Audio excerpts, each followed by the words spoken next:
အားလုံးမင်္ဂလာပါ budget smartphone အသစ်ဖြစ်တဲ့ Infinix Hot 20i လေးကို unboxing လုပ်ပြီးအတူတူကြည့်လိုက်ရအောင်ပါ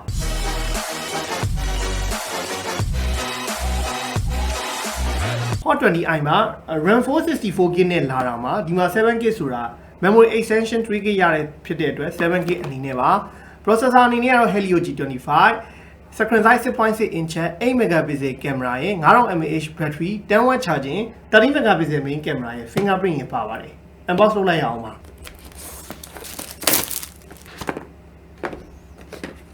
Hot 20i မှာကျွန်တော်ဒီမှာလေးရေးထားပါတယ် 4K plus 3K extend နဲ့နောက် Helio G25 5000 mAh screen size 6.6 inch ပါဘာတွေပါတော့အရင်ကြည့်လိုက်ရအောင်ပုံမှန်တိုင်း Infinix dollar ကြီးပါမယ်ပေါ့ H clap ပါမယ် silicone တော့မဟုတ်တော့ဘူး plastic cover လေးပါမယ်10 watt charging ပါမယ် micro jewel ပါပါမယ်ဆိုတော့ဒါကတော့ Infinix Hot 20i လေးရဲ့ design အသားနာနေထားပါ fingerprint လေးပါတယ်ဒီနောက်က back ကပါအသားနာတော့ plastic frame plastic back ကိုပဲတုံးထားတယ် camera ကတော့travel camera setup ပေါ့ camera 3လုံးနဲ့လာတယ်9000 mAh ကိုကျွန်တော်တို့အနက်ရောင်လေးဖြစ်နေတဲ့အတွက်ကတော့အရင်ထူရလို့မခံစားရဘူးအနက်ဆိုတာ gray နဲ့တူတယ်ပေါ့ဒီမှာတော့ကျွန်တော်တို့ volume up down power button ပါမယ် speaker တစ်လုံးပါမယ် micro port ပါမယ် mic ပါမယ်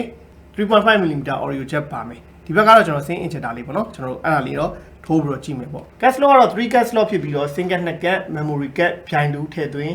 အသုံးပြုနိုင်မှာဖြစ်ပါတယ်အော်ဒီကတော့ဒါထုံးစံတိုင်းကျွန်တော်တို့ဒီ budget smartphone တွေကိုမိတ်ဆက်တယ်ဆိုတာအသစ်ထွက်လာပြီးလုပ်ငန်းအတွက်သုံးလို့ထွက်လာတယ်ဆိုတာသိအောင်မိတ်ဆက်ပေးတာဖြစ်ပါတယ်အရင်တော့ budget smartphone တွေဖြစ်တာနဲ့အညီပိုင်းဘာမှကျွန်တော်ထွေထူးပြီးအပြစ်တင်နေရအရင်ချီးကျူးစရာတော့မရှိဘူး display ကတော့ LCD 720p resolution ပဲရမှာဖြစ်တဲ့အတွက်ကတော့နည်းတယ် brightness ကလည်းအပုံမှန်အခန်းထဲမှာသုံးမဟိဆိုရင်တော့အဆင်ပြေတယ်ပေါ့နော်ဒါပေမဲ့ကိုကနေရာအောက်မှာသုံးရင်တော့ဒီသူ့ရဲ့ brightness ကနည်းတယ်လို့ခံစားရတယ် Infinix ရဲ့ထုံးစံတိုင်းကတော့ Google service ဘာညာကွီကွာအားလုံးတစ်ခါတည်းအပါဝင်ဖြစ်တယ်လို့ဒီကျွန်တော် Quadcopter လည်းအဆင်ပြေတဲ့ဖုန်းတစ်လုံးဖြစ်ပါတယ်ဒီ Infinix တွေသုံးရင်အဓိကဒီချက်ပေါ့နော်ဒီ Quadcopter မှာအတန်ဖန်းနေသူလည်းမအော်ဘူးအဲ့ဒါကတော့ဒီဖုန်းရဲ့အားသာချက်လို့ပြောလို့ရပါတယ်ပါတဲ့ spec တွေအနေနဲ့ကတော့ Hot 20i မှာတော့ MTK Helio G25 ကိုသုံးထားတယ်လောလောဆယ်ဒီ SoC အနေနဲ့ကကျွန်တော်တို့ game ဆော့မယ်ဟေးဆိုရင်မနှစ်ကားထိတော့ mobile legend ဘာညာအဆင်ပြေတယ်ဒီနေ့မှာတော့ G25 က mobile legend ဆော့ရင်တော့တိတ်အဆင်မပြေတော့ဘူးလို့ပြောကြတယ်ပေါ့နော်ဒီဖုန်းမှာတော့မပြောတတ်ဘူးဒါပေမဲ့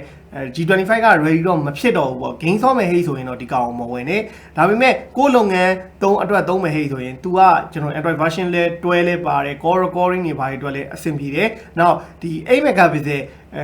selfie camera ပါမယ်နောက်30 megapixel travel camera ရေနောက် 4K เนาะကျွန်တော် RAM 4K ကိုမှ memory extension က 3GB ထိရတော့ RAM 7GB အနေထားနဲ့သုံးလို့ရပါတယ်လာတာတော့ 64GB version လာတယ် 128GB version လာတယ်ပေါ့နောက် refresh rate ဘာညာကတော့ဒီဖုန်းမှာမပါပါဘူးဒါ entry smartphone တွေရဲ့ထုံးစံတိုင်းပဲကင်မရာလေးတော့နည်းနည်းလေးဝင်ကြည့်အောင်ပါเนาะဗါတဲ့ကင်မရာလေးဒါတော့သူဒီ Infinix တွေရဲ့ထုံးစံတိုင်းပဲဒီအပေါ်ဒီ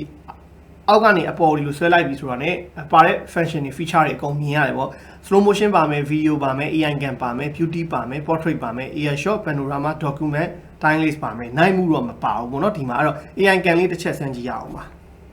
ဒါကြောင့်သူ AI cam နဲ့ရိုက်တဲ့အနေထားပါထွက်လာတဲ့ပုံရိပ် budget smartphone တစ်လုံးအနေနဲ့ကောင်းတဲ့ထင်မှာတော့ပါပါတယ်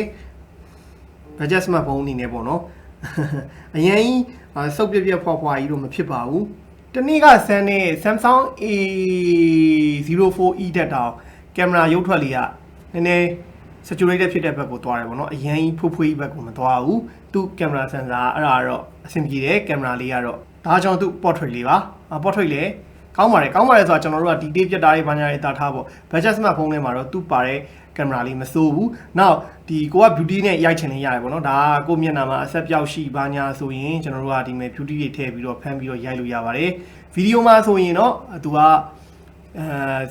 Full HD ထိပဲအများဆုံးရိုက်လို့ရပါလိမ့်မယ် selfie camera လေးကြည့်အောင်နော်8 megapixel selfie ဆိုတော့ကောင်းပါပါ portrait မှုပေါ့နော် selfie portrait မှုမြင်တဲ့အတိုင်းပဲပေါ့နော်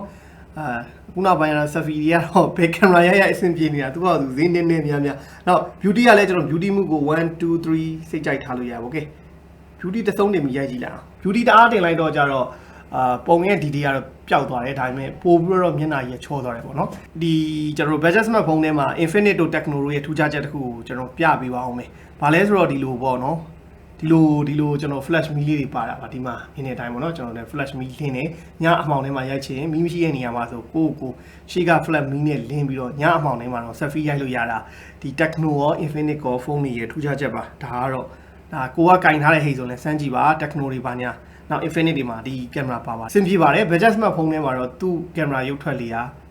ကောင်းရတယ်ပေါ့နော်budget smartphone အနေနဲ့ပြောတာပါအခြားအနေနဲ့တော့မရှင်းပါနဲ့ကျွန်တော်တို့အခုမြင်တွေ့နေရတာ Infinix Hot 20i ရဲ့ရုပ်ထွက် color အနေထားဖြစ်ပါတယ်အဲ့တော့သူရဲ့အားနည်းချက် display အားနည်းချက်တစ်ခုပဲပြောရရှိရ brightness လေးနည်းနည်းလေးနည်းတာပဲပုံမှန် budget phone LCD မှာတွေ့နေရပြတဲ့ color တွေအယောင်တွေကမှန်တယ်တော်တော်အဆင်ပြေတယ်ဖွေးကြီးဘက်ကိုမသွားဘူးပေါ့နော်ဘာပြော budget smartphone တွေနဲ့အဆင်ပြေတယ်နော် 720p resolution ဖြစ်တာနဲ့အညီကတော့ကက်ချင်ရင်တော့ပြုတ်ထားတယ်ဗျာဒါကတော့ထုံးစံတိုင်းပေါ့နော်ဒီကောင်ဒီမှာတွေ့ရတတ်တဲ့ green angle လေးပြတ်တာပေါ့နော်ဒီ sound ရှိတဲ့ဟိတ်ဆိုရင်တော့ green angle လေးဒါပေမဲ့တက်ရှိမဲ့ဟိတ်ဆိုရင်တော့အရောင်သွေး color တော့အဆင်ပြေတယ် brightness လေးကနည်းနည်းလို့ခံစားရပါတယ်ပါတဲ့ speaker ကတော့ကျွန်တော်အတန်ကျဲထဲမှာပါတယ်budget smartphone တစ်လုံးအနေနဲ့ဆိုရင်တော့သူ့ရဲ့ speaker နားထောင်လို့အဆင်ပြေတယ်ကောင်းတယ်ဆိုတဲ့အနေအထားမှာရှိတဲ့ speaker တစ်ခုပါပဲ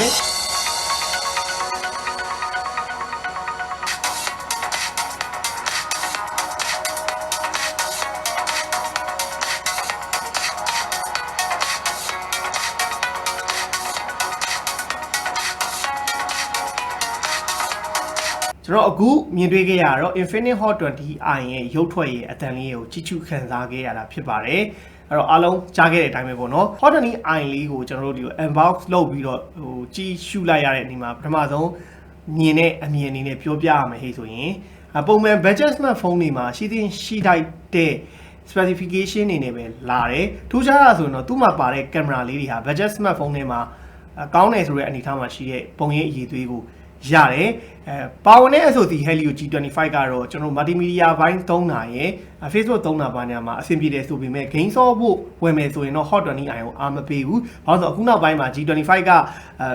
ဒီ Mobile Legends ဆိုတဲ့အချိန်မှာတော့တိတ်အဆင်မပြေဘူးလို့တော်တော်များများ complain တွေလာတာများတယ်ပေါ့နော်။ဒါပေမဲ့ဒီကောင်မှလည်းအဆင်ပြေမှာပေါ့။အဲ့တော့ game ဆော့ဖို့အတွက်တော့ဒီကောင်အားမပေးဘူး။ကိုယ့်ရဲ့လုပ်ငန်းအတွက် secondary သုံးမယ်။နောက်ဒီ Google service တွေလည်းပါမယ်။ Corora လည်းပါမအဆင်ပြေမယ်ဆိုတဲ့သူတွေအတွက်ကတော့ Infinix Hot 20i ကဈေးကွက်ထဲမှာရောက်နေပြီဝယ်သင့်တဲ့ဖုန်းတစ်လုံးပါလို့ပြောရင်းနဲ့ဒီနေ့ unboxing ကိုဒီမှာပဲအဆုံးသတ်ပါမယ်အားလုံးဘိုင်းပါ